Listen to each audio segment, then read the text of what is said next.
Hi, I'm Bob Dapper and I'm the owner of Royal Spa. We wanted to give you a couple of things to think about if you're considering opening a float center. With me today is Aaron Douglas, the owner of A Place to Float.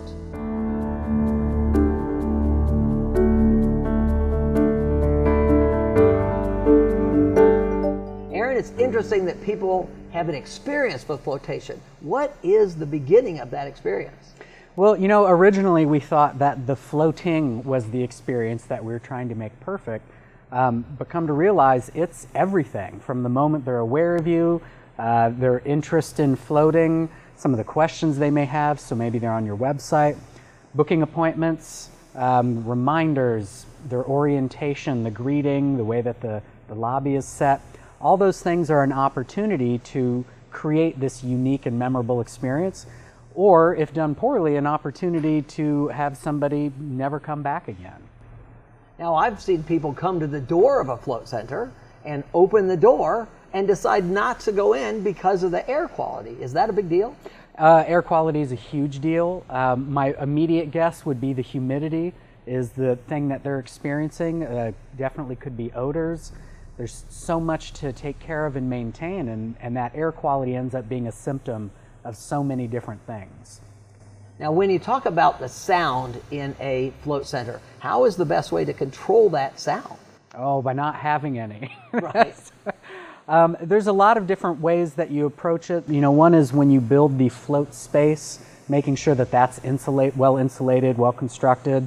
The materials you use for the walls, using anti-vibration pads on the float tanks to keep transference from vibration. There's just some different areas. There's the airborne, and then there's the transmission through the floor, through the wall, and a lot of different ways to go about that.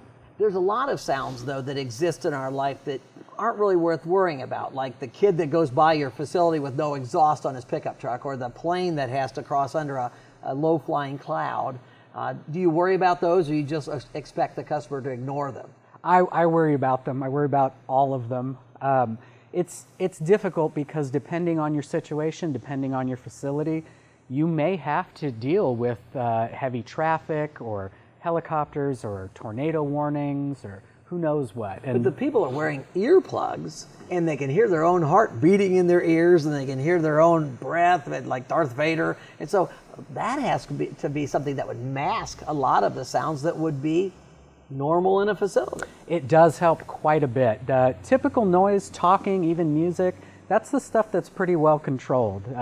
Usually it's the lower frequencies, the bass, as you mentioned with the car going by or no muffler. Those are a little more challenging, but the good news is they're hopefully very infrequent. And as you mentioned, earplugs, you're in the solution. If you're in a pod, you have an additional container encasing around you. You've got some space in the room, walls, insulation. There's a lot going on there. When you talk about the vibrational transfer into the bottom of the tank, I'm hearing that rubber pads are really popular right now for absorbing some of the vibration that comes through the floor. Absolutely, and you had shared some really good ideas with me earlier about some more affordable ones. The real high-end ones can get pretty pricey. But you had mentioned something about just foam standing mats. Well, I've analyzed a $300 piece of foam that can be replaced perfectly by $20 worth of anti-fatigue mat that you could buy from a local store. Oh, and that's such a huge area for saving cost when you get your first build-out estimate and it's 3 times what you expected.